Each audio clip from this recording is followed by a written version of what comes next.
اعوذ باللہ السمیع العلیم من الشیطان الرجیم، بسم اللہ الرحمن الرحیم۔ آج کا درس لیلۃ القدر کے موضوع پر ہے، تو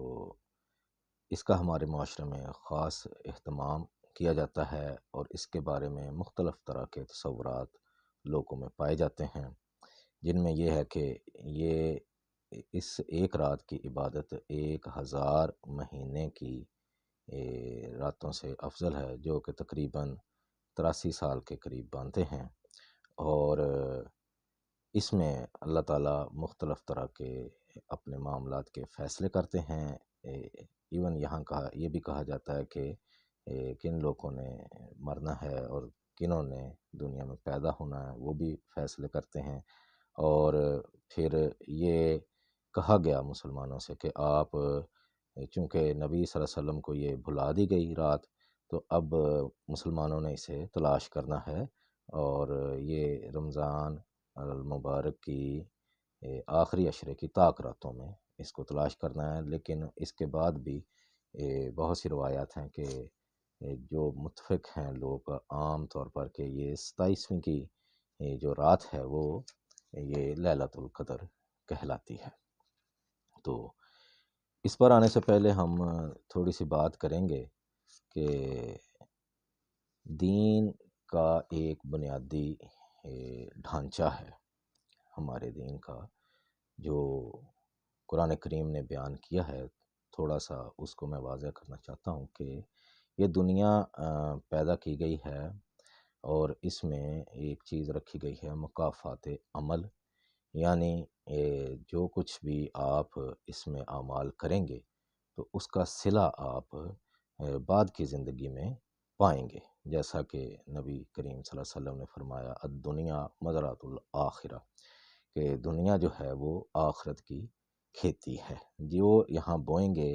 ویسا ہی آخرت میں آپ پھل کاٹ لیں گے۔ تو یہ اللہ تعالیٰ نے مختلف مقامات پر یہ چیزیں واضح کر دی ہیں قرآن کریم میں۔ میں 2-3 مقامات آپ کے سامنے رکھتا ہوں۔ یہ سب سے پہلے سورہ بقرہ کی آیت نمبر 80 سے 82 ہے۔ وَقَالُوا لَن تَمَسَّنَا النَّارُ إِلَّا أَيَّامًا مَّعْدُودَةً قُلْ أَتَّخَذْتُمْ عِندَ اللَّهِ عَهْدًا فَلَن يُخْلِفَ اللَّهُ عَهْدَهُ أَمْ تَقُولُونَ عَلَى اللَّهِ مَا لَا تَعْلَمُونَ بَلَىٰ مَنْ كَسَبَ سَيِّئَةً وَأَحَاطَتْ بِهِ خَطِيئَتُهُ فَأُولَٰئِكَ أَصْحَابُ النَّارِ هُمْ فِيهَا خَالِدُونَ وَالَّذِينَ آمَنُوا وَعَمِلُوا الصَّالِحَاتِ أُولَٰئِكَ أَصْحَابُ الْجَنَّةِ هُمْ فِيهَا خَالِدُونَ۔ یہ یہودی کہتے ہیں کہ دوزخ کی آگ ہمیں چند روز کے سوا چھو ہی نہیں سکے گی۔ ان سے پوچھو، کیا تم نے اللہ سے اقرار لے رکھا ہے کہ اللہ اپنے اس وعدے کی خلاف ورزی نہیں کرے گا، بلکہ تم اللہ کے بارے میں ایسی باتیں کہتے ہو جن کا تمہیں خود علم نہیں۔ بلکہ جو بھی برے کام کرے گا اور اس کے گناہ اسے ہر طرف سے گھیر لیں گے تو ایسے لوگ دوزخ میں جانے والے ہیں اور وہ ہمیشہ اس میں رہیں گے۔ اور جو ایمان لائیں اور نیک اعمال کریں وہ جنت کے مالک ہوں گے اور ہمیشہ اس میں عیش کریں گے۔ اس کے بعد سورہ اعراف ہے، اس کی آیت 8 اور 9 ہے۔ اس میں اللہ تعالیٰ فرماتے ہیں والوزن یومئذ الحق، کہ اس روز اعمال کا وزن ہونا برحق ہے، یعنی ڈیفینٹ ہے، ہو کے رہنا۔ فمن ثقلت موازینہ فاولئک هم المفلحون، تو جن کے اعمال کے وزن بھاری ہوں گے تو وہ نجات پانے والے ہیں۔ ومن خفت موازینہ فاولئک الذین خسروا انفسهم بما كانوا بآیاتنا یظلمون، اور جن کے اعمال کے وزن ہلکے ہوں گے تو یہی لوگ ہیں جنہوں نے اپنے آپ کو خسارے میں ڈالا اس لیے کہ ہماری آیتوں کے بارے میں ناانصافی کرتے تھے۔ پھر اللہ تعالیٰ سورہ القاریہ میں فرماتے ہیں فَأَمَّا مَنْ ثَقُلَتْ مَوَازِينُهُ فَهُوَ فِي عِيشَةٍ رَاضِيَةٍ، تو جن کے اعمال کے وزن بھاری ہوں گے تو وہ عیش میں ہوں گے۔ وَأَمَّا مَنْ خَفَّتْ مَوَازِينُهُ فَأُمُّهُ حَاوِيَةٌ، اور جس کے وزن یہ ہلکے ہوں گے تو اس کا ٹھکانہ جو ہے وہ حاویہ یعنی دوزخ ہے۔ تو یہ اللہ تعالیٰ کا ایک نظام ہے۔ اس کے علاوہ بھی بہت سے مقامات ہیں۔ کہ یعنی اللہ تعالیٰ نے یہ زندگی دی ہے بطور آزمائش، اس میں 60 70 80 سال کسی بھی فرد کو زندگی ملنی ہے، تو اس میں اللہ تعالیٰ نے اس کے ٹیسٹ یعنی اس کی آزمائش کر لینی ہے کہ یہ بندہ آگے کہاں جانے کے قابل ہے۔ تو وہ پورا قرآن کا جو بنیادی ڈھانچہ ہے وہ یہی ہے کہ جو بھی نیک عمل کرے گا تو وہ آگے جنت کی زندگی گزارے گا۔ لیکن چونکہ ہر مذہب نے اپنے ان کے علماء نے اپنے لوگوں کو کچھ شارٹ کٹس بتا دیے کہ جن کے مطابق وہ اپنے اعمال جیسے مرضی رکھیں، لیکن کچھ شارٹ کٹس کے ذریعے وہ یہ جنت کی زندگی پا لیں۔ جیسا کہ قرآن نے بھی بیان کیا ہے کہ یہودی جو ہیں وہ کہتے ہیں کہ ہم تو اللہ کے بیٹے ہیں اور اس کی محبوب امت ہے، تو وہ ہمیں کچھ نہیں کہے گا۔ اور پھر کہا، جیسے میں نے آیات پڑھی سورہ بقرہ کی، کہ وہ کہیں گے کہ اگر ہم گئے بھی جہنم میں تو چند روز کے لیے جائیں گے اور پھر وہاں سے واپس جنت کی طرف لوٹ آئیں گے۔ تو یہ یہودیوں کا تصور۔ اسی طرح عیسائیوں کا تصور کہ وہ کہیں گے کہ ہمارے پیغمبر عیسیٰ علیہ السلام نے صلیب پر چڑھ کر جو ہے وہ ہمارے سارے گناہوں کا کفارہ ادا کر دیا ہے، اب ہم جو ہے نا ہرگز وہ دوزخ میں نہیں جائیں گے۔ تو اسی طریقے سے مسلمانوں نے بھی بہت سے ایسے شارٹ کٹس ایجاد کر لیے۔ مطلب آج حیرانگی ہوتی کہ قرآن میں ایک بھی مقام ایسا نہیں ہے کہ جی آپ یہ پڑھ لیں تو آپ کی جنت پکی ہے، یہ پڑھ لیں تو آپ کے سارے گناہ معاف ہو جائیں گے، یہ پڑھ لیں تو آپ کے یہ مسائل وہ حل ہوتے جائیں گے۔ قرآن تو عمل کی بات کرتا ہے۔ ہاں اس نے ایک طریقہ رکھا ہے کہ جو گناہوں سے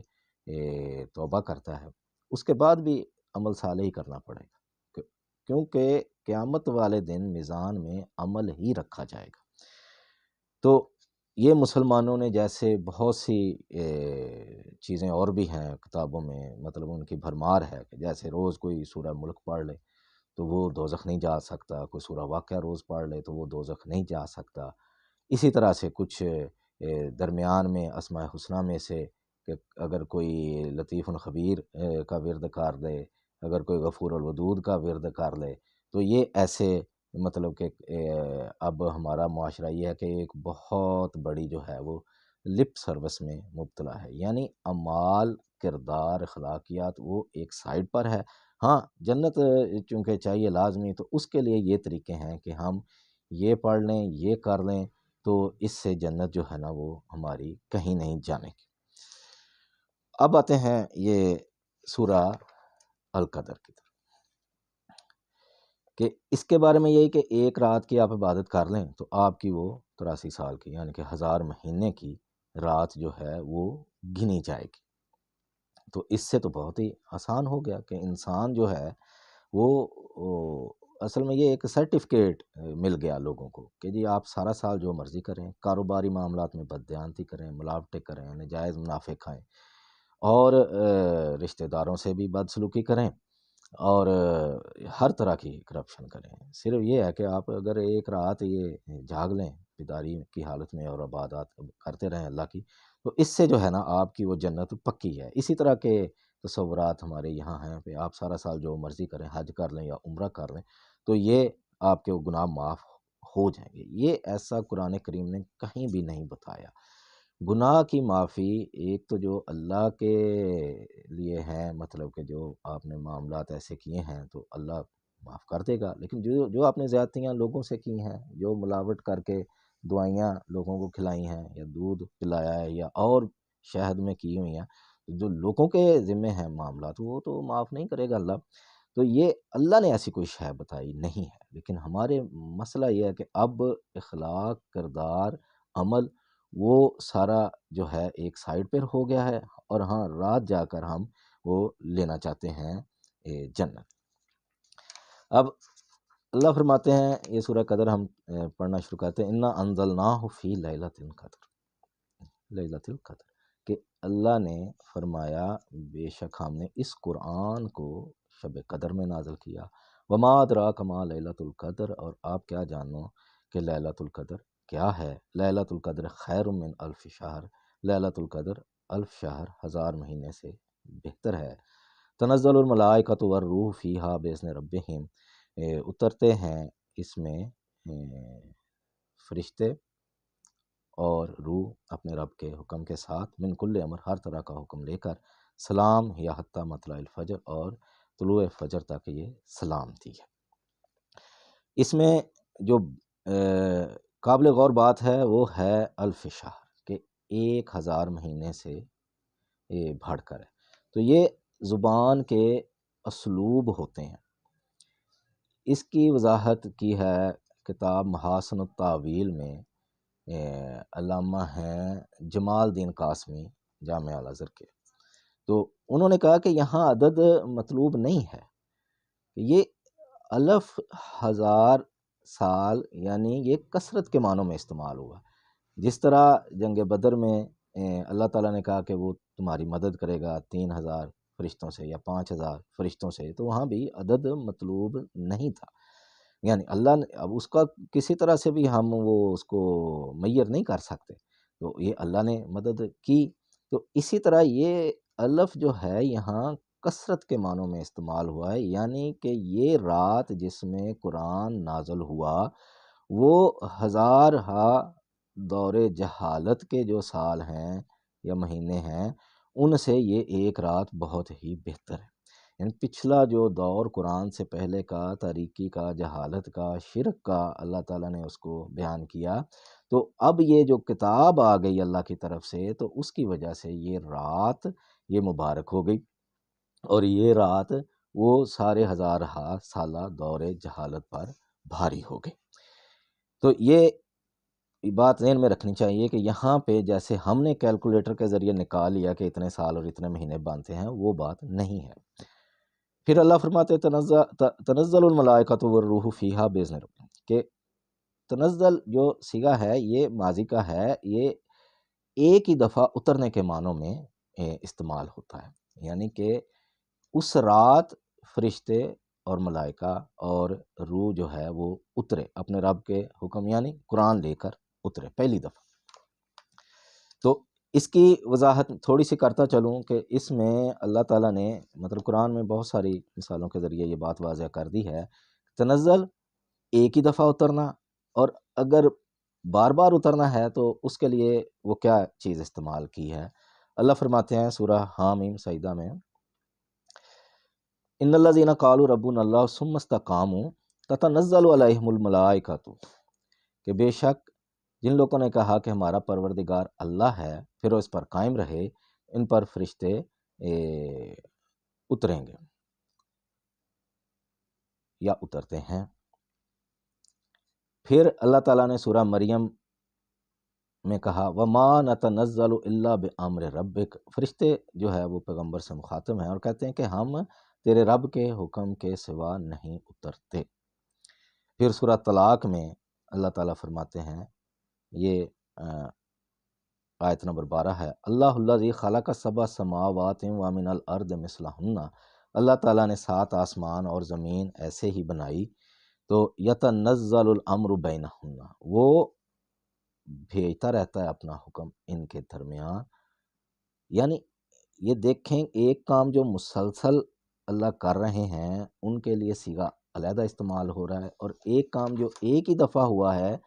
تو وہ اس کے لیے صیغہ علیحدہ استعمال ہوا ہے، تتنزل، یتنزل اور نتنزل، کہ یہ صیغے ہیں جو مسلسل اترتے رہتے ہیں یا اتریں گے، اور جو ایک ہی دفعہ ہے وہ تنزل الملائکہ، یعنی یہ ایک ہی رات تھی جس میں قرآن اترا اور وہ فرشتے اپنے اللہ کے پیغمبر کے پاس آئے اور وہ قرآن کا نزول کا آغاز ہو گیا، تو اس کے لیے یہ ایک ہی صیغہ ہے۔ یہ ہمارے ہاں ایک غلط تصور ہے کہ وہ ہر سال آنی ہے یا آتی ہے، کیونکہ قرآن کا نزول تو ایک ہی وقت میں ہے نا، ہر سال تو یہ نہیں ہونے والا۔ تو اب اگلی بات کہ وہ فرشتے آ گئے اور انہوں نے جو اپنا پیغام تھا وہ نبی کو دے دیا، ٹھیک ہے نا جی۔ اب بات ہے پیغام کی، کتاب کی، جو اصل چیز مطلوب تھی اللہ کے ہاں، جس کی وجہ سے یہ رات مبارک تھی، اور پچھلا جو جہالت کا دور تھا وہ اس پر یہ رات بھاری تھی، تو اس کی اہم چیز جو تھی وہ کتاب تھی۔ لیکن ہمارے ہاں ہوا کیا کہ کتاب کو چھوڑ دیا گیا، صرف ثواب کے لیے پڑھا گیا، ٹھیک ہے، مردے بخشوانے کے لیے پڑھا گیا، اور لیکن یہ رات جو ہے نا، یہ ہم نے مضبوطی سے پکڑ لی کہ اب اس کی جو ہے تو تلاش کرنی ہے۔ تو اسی طرح سے یہ اللہ تعالیٰ نے سورہ دخان میں اس رات کا ذکر کیا، لیکن وہ بھی کس تناظر میں، وہ ہم دیکھتے ہیں حامیم والکتاب المبین، انا انزلناہ فی لیلۃ مبارکۃ انا کنا منذرین، کہ بے شک ہم نے اسے لیلۃ المبارکہ یعنی یہی شب قدر میں نازل کیا، اور ہم ہی یہ ڈرانے والے ہیں۔ فیہا یفرق کل امر حکیم امرا من عندنا انا کنا مرسلین، کہ اللہ کہتے ہیں کہ اس میں کچھ معاملات طے کر دیے اللہ تعالیٰ نے، یفرق الگ الگ کر کے، ٹھیک ہے نا، یہ نہیں معاملہ کہ اللہ کوئی ہر سال فیصلے کرتا ہے، کہ اللہ کے کچھ معاملات تھے، اللہ کے کچھ کام تھے، یہ وہی یہ نبی تک پہنچنا تھی، اس کے لیے اللہ نے کوئی انتظام کر دیا، تو یہ اس رات میں ہو گیا۔ یعنی یہاں بھی ذکر اصل میں کتاب کا ہے، کتاب کی ہی قسم کھا رہے ہیں اللہ، والکتاب المبین۔ تو اب یہاں پر یہ کہیں بھی اللہ نے سورہ قدر میں یا سورہ دخان میں یہ نہیں کہا کہ اس رات کی عبادت جو ہے وہ 1000 مہینے سے افضل ہے، بلکہ اس رات میں کتاب دی گئی ہے۔ تو یہ دیکھنا چاہیے، اس کو پڑھنا چاہیے، سمجھنا چاہیے کہ یہ مالک خالق کائنات نے کتاب میں کیا لکھا ہے، تو اس کو تو کوئی دیکھتا نہیں ہے۔ ہاں وہ راتوں کو جو ہے نا وہ مختلف طرح کی عبادات کرتے ہیں اور مختلف طرح کے وظیفے پڑھتے ہیں، تاکہ ہم جو ہے نا وہ لکھا جائے کہ یہ ہمارے عبادت کی رات تھی۔ تو اگلی بات یہ ہے، جو لوگ کہتے ہیں کہ جی یہ فیصلوں کی رات ہے، اللہ فیصلے کرتا ہے، تو ان کے لیے یہ عرض ہے کہ یہ جو دن اور رات اور سال مہینے کی جو تقسیم ہمارے لیے ہے، وہ ہمارے نظام شمسی کی مرہون منت ہے۔ اللہ تعالیٰ ان چیزوں سے بہت بلند ہے، اللہ تعالیٰ کے لیے تو کوئی شے مشکل ہی نہیں ہے۔ وہ تو سورہ حج میں کہتا ہے کہ جی وہ تو سب کچھ اس نے تو لکھ کے رکھا ہے پہلے سے، ان ذالک علی اللہ یسیر، یہ اللہ کے لیے تو بہت آسان ہے۔ یعنی کہ ہم لوگ اللہ کی طاقت کا ہی درست اندازہ نہیں لگاتے کہ اللہ کو ہر سال یہ حساب کرنے کی ضرورت ہے۔ اللہ کے ہاں تو ہر شے واضح ہے، لوح محفوظ میں ہر چیز لکھی ہوئی ہے۔ ہاں ہماری جو اس وقت کی سینس ہے وہ اس کو جو ہے اس پر نہیں ہم اس کا اندازہ لگا سکتے، لیکن اللہ کہتا ہے کہ وہ ہر شے اس نے لکھ کے رکھی ہے، اور یہ اللہ کے لیے آسان ہے کہ ہمارا علم اس تک نہیں پہنچ سکتا۔ تو یہ چیز واضح رہنی چاہیے کہ یہ اللہ کو ہر سال فیصلے کرنے کی ضرورت نہیں ہے۔ تو یہ پھر اب آتے ہیں کہ ہم نے تلاش کرنا ہے۔ اب تلاش کرنے والا بھی کام، یہ عجیب بات ہے کہ پوری تاریخ میں جتنے بھی اعمال ہیں، حج ہے، زکوٰۃ ہے، نماز ہے، جہاد ہے، اور یہ ہمیں ملتے ہیں صحابہ کرام کے عمل سے، بعد کے بزرگان دین کے اعمال سے، لیکن کبھی بھی کسی نے آ کے جو نہیں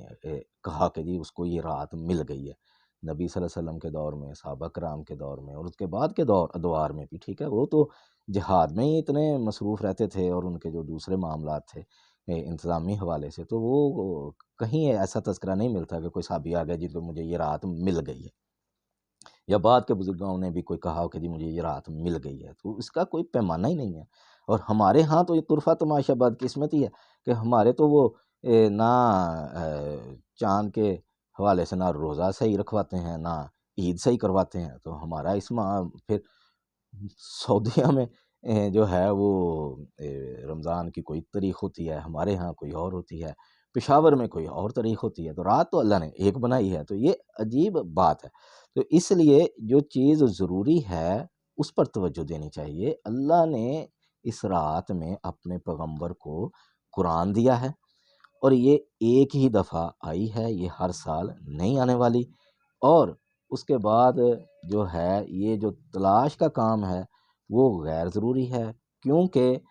اللہ تعالیٰ نے پوری زندگی کے حساب کو اس کو میزان میں رکھنا ہے، ٹھیک ہے۔ ایسا نہیں ہے کہ کوئی ایک رات جاگ گیا تو وہ تو بخشا گیا، اور جو اپنا جس کو رات نہیں ملی تو وہ اپنا جا کے حساب دے۔ تو یہ اللہ تعالیٰ کا ایک نظام ہے، اس کو سمجھنے کی ضرورت ہے کہ اللہ تعالیٰ اعمال کی بات کرتا ہے، اخلاقیات کی بات کرتا ہے، کردار کی بات کرتا ہے، اور نبی صلی اللہ علیہ وسلم نے فرمایا تھا کہ انما بعثت لاتمم مکارم الاخلاق، کہ مجھے اخلاق کی تکمیل کے لیے مبعوث کیا گیا ہے۔ تو اللہ سے دعا ہے ہمیں سمجھنے کی توفیق عطا فرمائے۔